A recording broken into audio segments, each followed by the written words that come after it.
Hello everyone, good morning. अगर आप इस चैनल का कंप्लीट बेनिफिट लेना चाहते हैं तो आपको इस चैनल को प्लेलिस्ट के थ्रू एक्सप्लोर करना होगा। आप जैसे इस चैनल की प्लेलिस्ट को क्लिक करते हैं वैसे ही आपके सामने सारे टॉपिक्स की प्लेलिस्ट आ जाएंगी।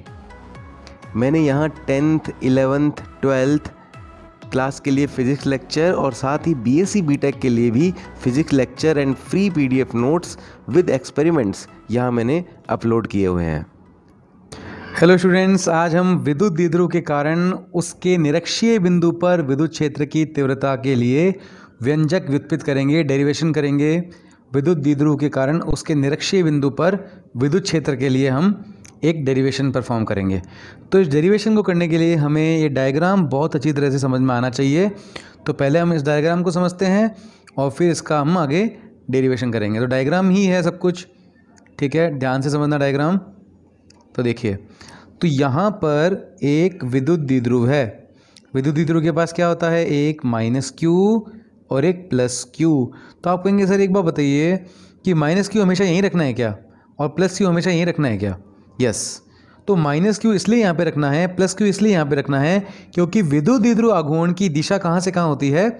माइनस क्यू से प्लस क्यू, यूँ होती है। तो ताकि विद्युत द्विध्रुव आघूर्ण हमारा राइट साइड हो सके, इस साइड हो सके, इसलिए हम माइनस क्यू यहाँ रखते हैं और प्लस क्यू यहाँ रखते हैं। इतना क्लियर हुआ आपको? ठीक है, एक मिनट को थोड़ा छोटा करता हूँ क्योंकि डायग्राम बहुत ही बड़ा हो जाएगा फिर। तो ये हो गया हमारा पी वेक्टर, विद्युत द्विध्रुव आघूर्ण की दिशा। तो ये विद्युत द्विध्रुव है जिसमें विद्युत द्विध्रुव आघूर्ण की दिशा हो गई माइनस क्यू से प्लस क्यू। अब बात आती है इसकी निरक्षीय रेखा क्या होती है। निरक्षीय रेखा विद्युत द्विध्रुव के मध्य बिंदु से होकर गुजरती है और इसके लंबवत होती है। एक मिनट, ये देखिए, तो ये जो रेखा है ये विद्युत द्विध्रुव के मध्य बिंदु से भी गुजर रही है और विद्युत द्विध्रुव के लंबवत भी है। तो ऐसी रेखा जो विद्युत द्विध्रुव के लंबवत हो और मध्य बिंदु से होकर गुजरे उसे हम कहते हैं निरक्षीय रेखा। तो ये निरक्षीय रेखा है और यहाँ पर हम कोई भी बिंदु ले लेते हैं। मान लीजिए मैंने यहाँ पे बिंदु ले लिया है P, तो मुझे इस बिंदु पर विद्युत क्षेत्र की तीव्रता का परिकलन करना है। और आपको पता है कि जिस बिंदु पर भी विद्युत क्षेत्र की तीव्रता का परिकलन करना होता है उस बिंदु पर हम रखते हैं परीक्षण आवेश Q0। क्या रखते हैं? परीक्षण आवेश Q0। अब होगा क्या, ये जो प्लस Q है, एक मिनट, मुझे थोड़ी लाइन है ना ये छोटी करनी चाहिए क्योंकि फिर डायग्राम काफ़ी कॉम्प्लिकेटेड हो जाएगा। ओके, एक मिनट रुको। ये निरक्षीय रेखा है, ऐसे इतनी ही बनाऊंगा और इस पर एक बिंदु है ये P। इस बिंदु P पर मुझे विद्युत क्षेत्र की तीव्रता का परिकलन करना है। तो मैंने यहाँ पर रख दिया इस बिंदु P पर ही एक परीक्षण आवेश Q0। अब क्या होगा, अब जो प्लस Q है, ये प्लस Q है, ये क्या करेगा, इस Q0 को प्रतिकर्षित करेगा क्योंकि प्लस प्लस को क्या करता है, प्रतिकर्षित। और प्लस Q के कारण Q0 जिस दिशा में गति करेगा वो ही इस प्लस Q के कारण विद्युत क्षेत्र की दिशा होगी। तो ये विद्युत क्षेत्र की दिशा हो गई प्लस Q के कारण। तो हम इसे लिख देंगे E वेक्टर प्लस Q। इतना क्लियर हुआ आपको? ठीक है। अब ये क्या करेगा, माइनस Q इस Q0 को अपनी ओर आकर्षित करेगा। क्या करेगा, Q0 को अपनी ओर आकर्षित, ऐसे। तो ये दिशा हो गई है क्योंकि माइनस Q Q0 को खींच रहा है अपनी तरफ, आकर्षित कर रहा है। तो ये दिशा हो गई है E वेक्टर माइनस Q की। तो अब आपको क्लियर हुआ E वेक्टर प्लस Q की दिशा कौन सी है? कौन सी है E वेक्टर प्लस Q की दिशा? ये वाली। और E वेक्टर माइनस Q की दिशा कौन सी है? ये वाली। क्लियर हुआ इतना? अब क्योंकि E वेक्टर प्लस Q और E वेक्टर माइनस Q की जो दिशा है वो सीधी रेखा में ना होकर तिरछी हैं, ये देखिए ऐसे तिरछी हैं, इसलिए हमें इनको सीधा करना पड़ेगा। तो टेढ़ों को सीधा कैसे करते हैं? घटक लेकर। क्या लेकर? घटक लेकर। तो यहाँ पर देखिए, अगर हम ये एंगल थीटा लें तो ये एंगल भी क्या होगा? थीटा। क्यों होगा ये एंगल भी थीटा? क्योंकि ये एक समद्विबाहु त्रिभुज है। ठीक है। अब मैं अगर इसको, आपको इतनी बात अगर समझ में आ गई तो मैं इस डायग्राम एक बार फिर से बनाता हूँ। ठीक है, फिर से देख लीजिए। यहाँ पर है माइनस Q और plus Q, minus Q plus Q, ये सेंटर, ये निरक्षीय रेखा और ये प्लस Q क्या कर रहा है? रिपेल। तो ये दिशा होगी हमारे पास E वेक्टर प्लस Q की। और माइनस क्यू क्या कर रहा है, अट्रैक्ट। तो ये दिशा हो गई हमारी ई वेक्टर माइनस क्यू की, ठीक है, ई वेक्टर माइनस क्यू की। तो ये लिखने की, एक मिनट को, इसे मैं लिख देता हूँ ई वेक्टर प्लस क्यू, और ये दिशा हो गई है हमारी ई वेक्टर माइनस क्यू की। ये देखो, अब ये एंगल अगर थीटा होगा तो ये एंगल भी थीटा होगा। क्यों होगा, क्योंकि बताता हूँ आपको मैं। आपको पता है माइनस क्यू से प्लस क्यू के बीच की दूरी कितनी होती है, 2l। तो ये आधी कितनी हो जाएगी, l, और ये आधी भी कितनी हो जाएगी, l। अगर O से ये P तक की मैं डिस्टेंस लेता हूँ r, तो अगर ये r हो गया, ये l हो गया, तो कर्ण क्या होगा, कर्ण बराबर होता है आधार स्क्वायर प्लस लंब स्क्वायर का रूट। तो ये हमारे पास कर्ण हो जाएगा r square plus L square का रूट। उसी तरह से ये भी हो जाएगा, ये भी सेम बनेगा r square plus L square का रूट। तो हमें पता लग गया कि ये बड़ा अगर त्रिभुज हम देखें, ये बड़ा त्रिभुज आप देखो, दिख रहा है बड़ा त्रिभुज, ओके। अब आप देखें ये भुजा और ये भुजा समान है, r square plus root are square plus L square दोनों समान है। तो जब किसी त्रिभुज की दो भुजाएं समान होती हैं तो वो कहलाता है समद्विबाहु त्रिभुज। तो उसके ये दो एंगल भी इक्वल होते हैं, ये एंगल और ये एंगल भी दोनों इक्वल होंगे। तो ये क्लियर हो गया दोनों एंगल इक्वल कैसे हुए, ओके। डायग्राम को फिर से थोड़ा सा हल्का करते हैं ताकि समझ में आए।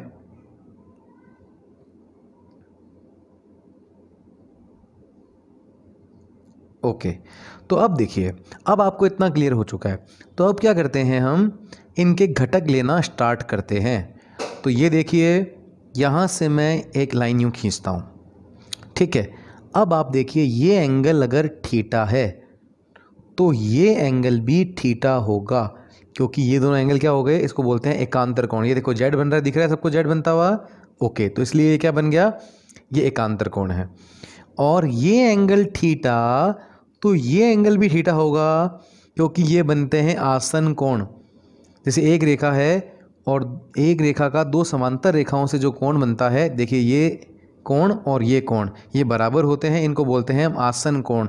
तो वैसे ही तो यहाँ पे हो रहा है, ये एंगल और ये एंगल इक्वल हैं, तो ये बन गए आसन कोण। तो इतना क्लियर हुआ सबको, ओके। तो अभी तक हमें ये क्लियर हो गया है। तो ये एंगल कितना बन गया हमारे पास, थीटा, ओके। अब ये किसकी दिशा है, ये है ई वेक्टर माइनस क्यू की। ई वेक्टर माइनस क्यू को मैं यहां से हटाता हूं,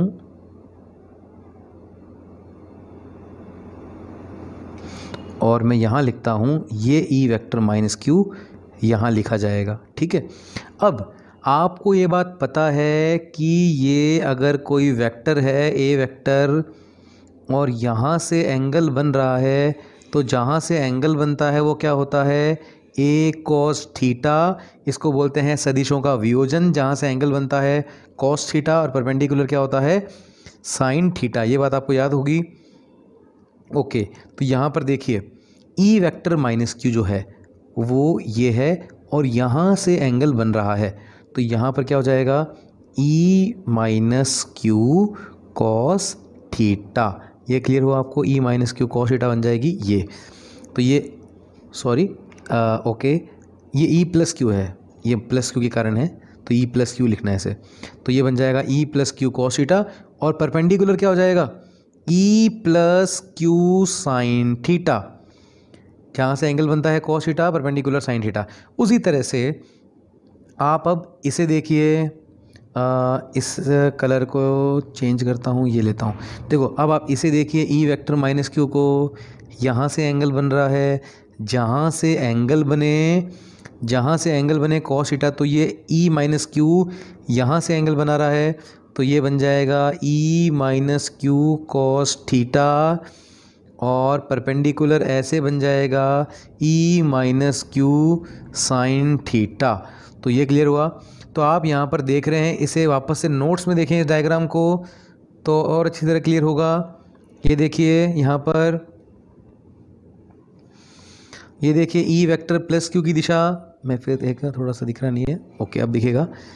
ये देखिए ई वेक्टर प्लस क्यू की दिशा, यहाँ से एंगल कितना बन रहा है, थीटा, तो यहाँ बन गया ई प्लस क्यू कॉस थीटा। और परपेंडिकुलर बन गया ई प्लस क्यू साइन थीटा। यहाँ देखिए ये कौन है, ई वेक्टर माइनस क्यू, ये एंगल भी बन रहा है थीटा, तो ये बन जाएगा यहाँ पर ई माइनस क्यू कॉस थीटा और परपेंडिकुलर नीचे बन जाएगा ई माइनस क्यू साइन थीटा। तो इतना आपको क्लियर हो गया होगा। तो यहाँ पर आप एक बहुत इंपॉर्टेंट बस डायग्राम अगर आपको समझ में आ गया तो 90% डेरिवेशन आपका हो चुका है। अब आप यहाँ पे देखिए कि E plus Q cos theta, E minus Q cos theta एक ही डायरेक्शन में है, ठीक है। और E plus Q sine theta और E minus Q sine theta ये देखिए एक दूसरे के विपरीत दिशा में है। इतना क्लियर हुआ आपको? ठीक है, ये बात आप यहाँ पर ध्यान दीजिए। और एक चीज़ और नोटिस कीजिए कि माइनस क्यू से प्लस क्यू किसकी दिशा होती है? द्विध्रुव आघूर्ण की। इतनी बातें याद रखते चलिए।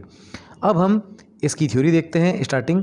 तो डायग्राम की डिस्क्रिप्शन है, माना एक विद्युत द्विध्रुव जिसका विद्युत द्विध्रुव आघूर्ण P वेक्टर है, हमें किसी निरक्षीय रेखा के किसी बिंदु पर विद्युत क्षेत्र की तीव्रता का परिकलन करना है।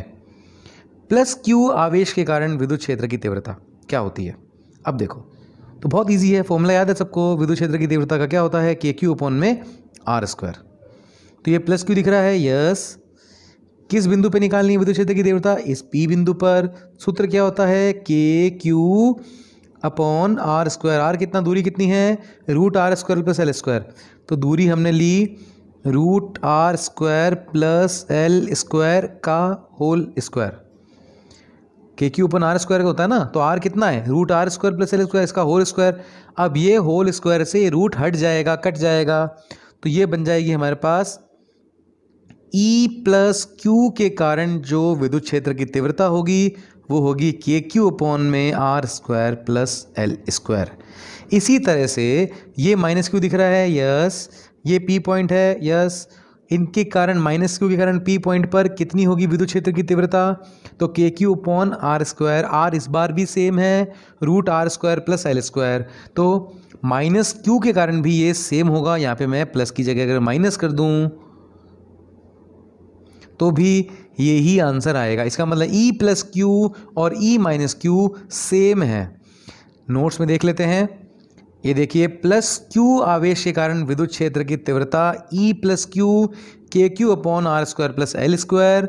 माइनस क्यू आवेश के कारण विद्युत क्षेत्र की तीव्रता, ये के माइनस क्यू काटो, इसको काटो, इसको यहाँ लिखो ई माइनस क्यू। ई माइनस क्यू के कारण विद्युत क्षेत्र की तीव्रता भी सेम होगी k Q upon are square plus L square.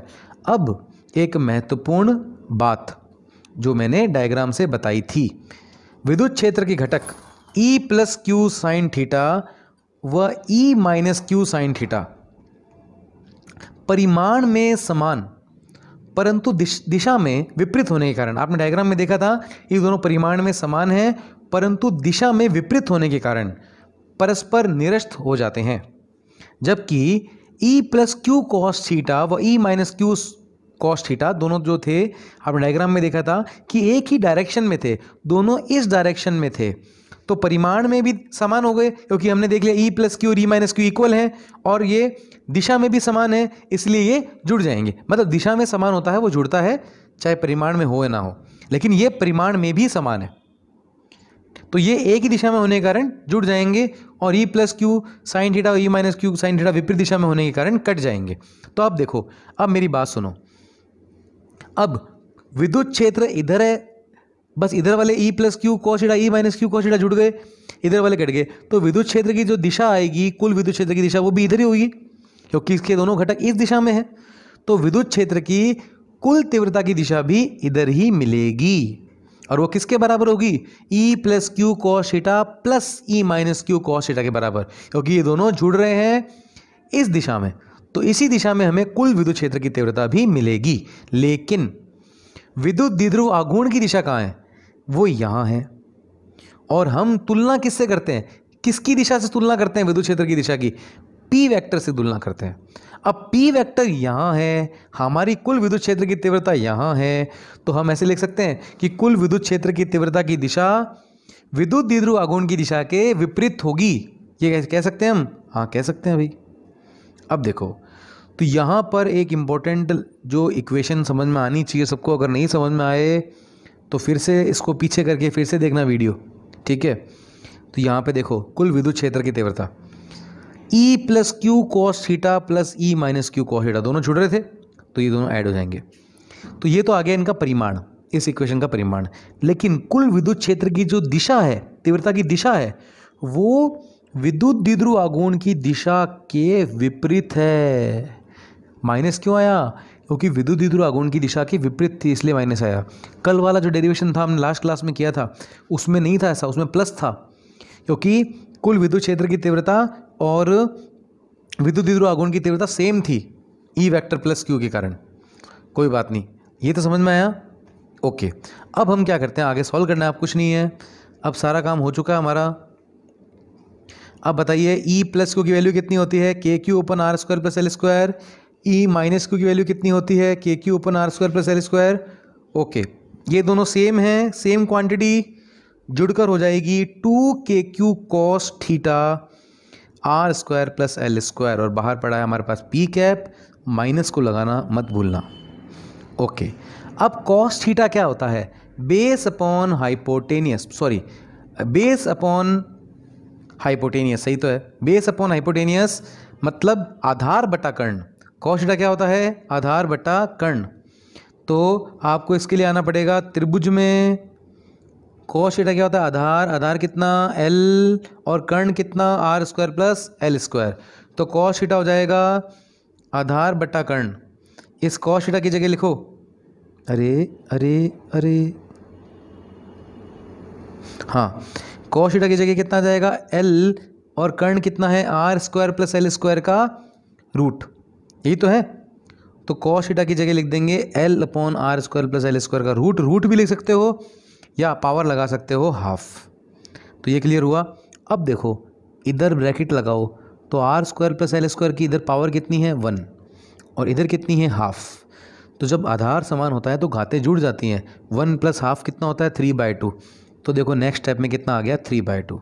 तो ये कितना हो गया? ऊपर 2kql अपॉन में कितना आ गया? R square plus L square 3/2, और बाहर क्या पड़ा है? पी कैप, और यहाँ आ गया माइनस। ठीक है, अब आपको पता है पिछले लेक्चर में भी, पिछले डेरिवेशन में भी हमने एल स्क्वायर को नगण्य माना था। क्यों माना था इसके बारे में बहुत सारी बातें कर चुके हैं।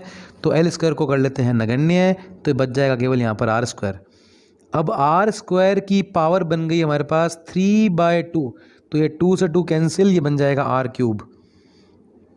ये क्लियर हो गया। अब हमने 2kql दिख रहा है यहाँ पर, तो मैं इसको k को साइड में लेकर ऐसे लिख सकता हूँ q.2l, क्योंकि मुझे पता है मुझे q.2l क्यों लेना है, ताकि मैं q.2l को क्या बना सकूँ? p। अब ये बन गया हमारे पास r क्यूब, q.2l हमारे पास आ गया p, और आगे पड़ा है p कैप। अब आपको पता है कि p कैप क्या होता है? p वेक्टर, लास्ट क्लास में पढ़ा था हमने। तो ये बन गया हमारे पास p वेक्टर, तो ये आंसर आ गया हमारे पास minus kp vector by r cube. तो ये क्लियर हुआ सबको? Minus kp vector by r cube. तो ये आ गया हमारे पास विद्युत क्षेत्र की तीव्रता का व्यंजक, किसके कारण? विद्युत द्विध्रुव के निरक्षीय बिंदु पर, विद्युत द्विध्रुव के कारण। ठीक है, निरक्षीय बिंदु पर। तो आज का लेक्चर केवल यही है, आज इतनी बात करते हैं। बाकी नेक्स्ट लेक्चर में हम बातें करेंगे इसके न्यूमेरिकल की। तो आज के लिए केवल इतना ही, बाकी करेंगे नेक्स्ट क्लास।